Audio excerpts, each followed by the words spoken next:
In this video, I'll talk about 5 biases in educational leadership research. Many of those biases are common in social sciences research, but in the field of leadership research, there are some biases that are particularly problematic. The first bias is called self-other agreement. Self-other agreement is defined as the degree of agreement between a leader's self-ratings and the ratings of others. For example, you study leadership effectiveness and you collect your data from multiple sources. So you have data from leaders themselves, their superiors, their team members, and the subordinates. If you compare the data from the different data sources, you may find the leaders' ratings or perceptions on themselves are different from the ones who work with them. Whose ratings are higher? The leaders' self-ratings tend to be higher than others' ratings. In leadership research, it is more appropriate to consider self-ratings as self-awareness. Leaders' self-ratings should not be considered as an accurate indicator of leadership effectiveness. We are not good judges of ourselves. We are the biggest fan of ourselves. This applies to our self-ratings of almost all aspects of ourselves, including skills, performance, and personality. Recall how often your friends or spouse disagree with your judgment of yourself. Many leaders are overconfident with massive hubris and inflated egos. This is because leadership selection process favors job candidates who are overconfident. But confidence does not necessarily mean competence. Self-efficacy and competence are completely two different matters. If you watch auditions of some talent shows, you can easily identify the contestants with high self-efficacy and low competence. The same applies to leadership. There are leaders who may believe they are the savior of their organizations, and the organizations would not function if the leaders leave. In fact, most of the time, the organizations will carry on, especially in big organizations with established policies, procedures, and protocols. The second bias is confirmation bias. This bias is very prevalent in educational leadership research. Confirmation bias refers to people's tendency to search for and interpret evidence in a way that confirms a predetermined assumption or conclusion. We tend to twist information to validate our existing beliefs and assumptions. We see what we want to see. In educational leadership research, the common approach to conducting research is to find a theory or theoretical construct and develop research questions around the theory or construct. For example, you read something about leaders' shared decision-making and you loved it. It all makes sense to you. Leaders do need to share and distribute their decision-making powers to others.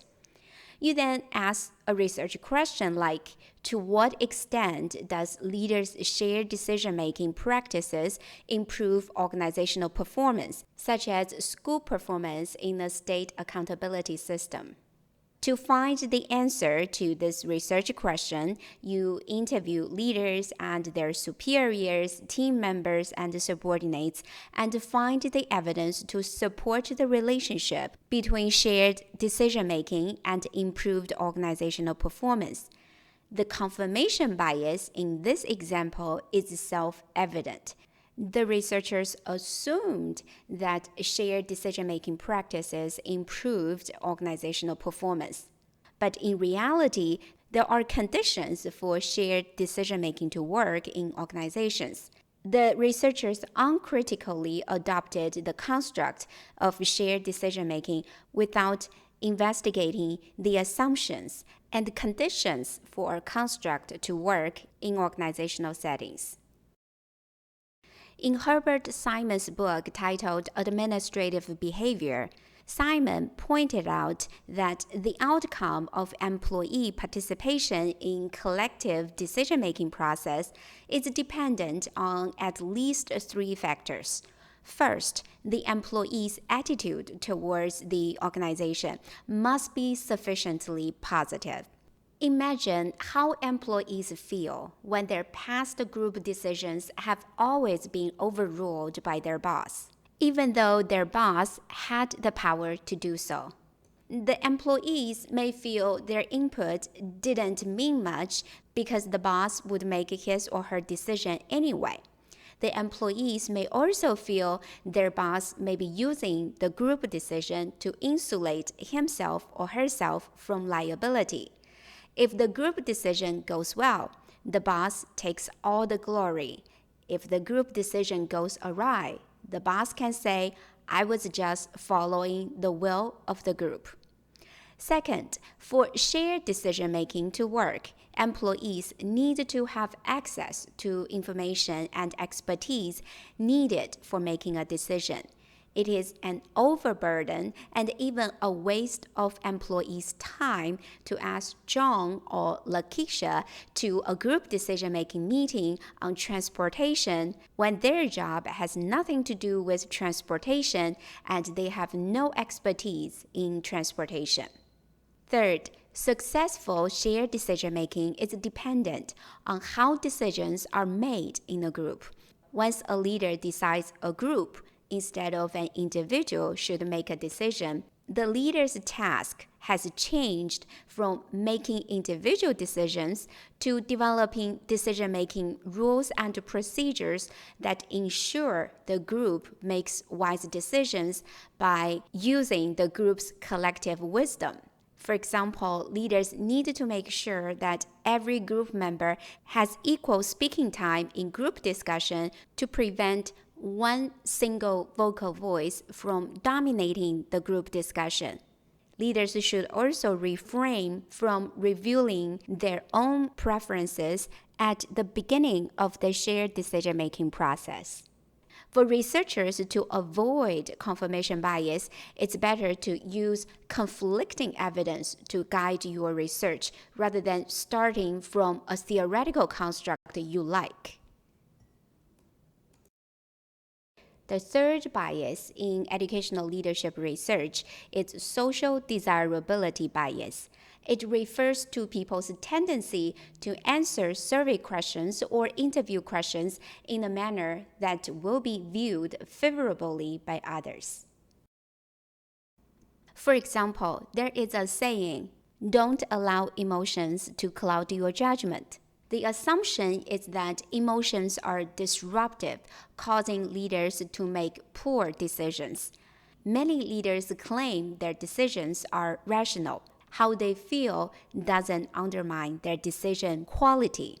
Well, it is socially desirable for leaders to say so. But in reality, that is not how a decision is generated in leaders' brain. We do not have one system of rational decision-making in leaders' brain and another system of emotional decision-making. The brain systems of decision-making are so intertwined that it is biologically impossible to separate them. If you see a pedestrian taking quick breaths and sweating on the sidewalk, you probably help the pedestrian without thinking. Your helping behavior is driven by empathy.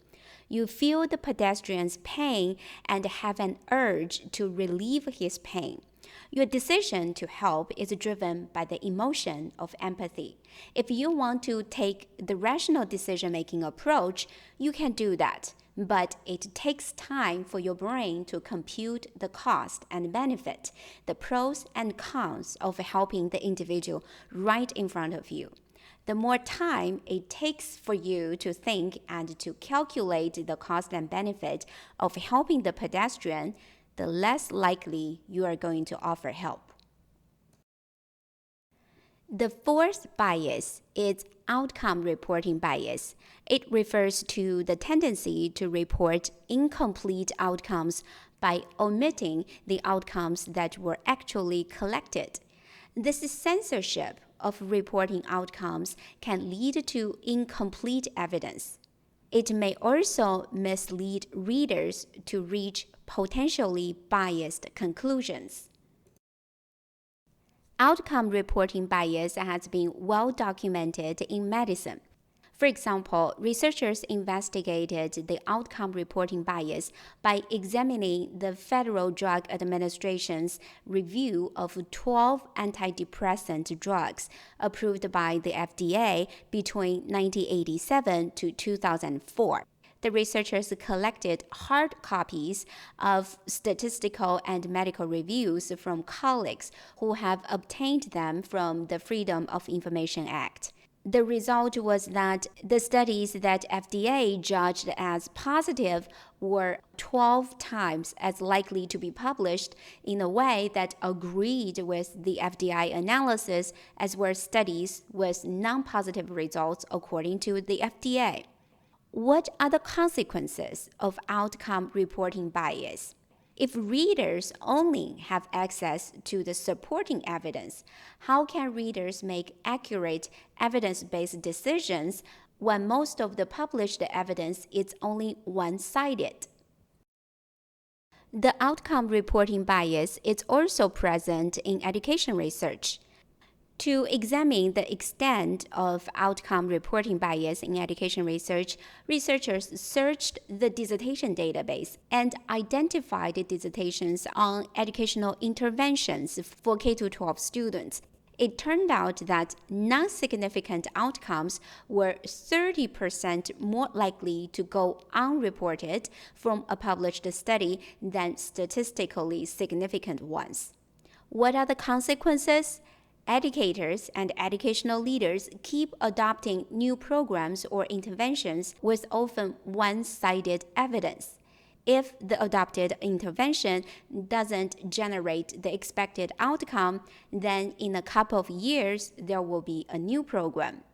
And then it goes in cycles without identifying the root cause of the problem. It is an enormous waste of public resources. The fifth bias is common method bias. It occurs when systematic variance shared among the variables. The common method bias is introduced to leadership research by the measurement method rather than the theoretical constructs the measures represent. For example, if the effect of employees' organizational commitment on performance is estimated by using employees' perceptions of their own commitment and performance as measures, then the estimated effect may be biased if some survey respondents or interviewees systematically overstate both of their commitment and performance. The survey respondents or interviewees may provide inflated answers because of social desirability or overconfidence. In this case, using the same research participant to measure both constructs of organizational commitment and employee performance produces positive correlation between the two variables. In doing so, the results of your study suffer from the common method bias. To review the common method bias, researchers used survey data collected from Texas superintendents.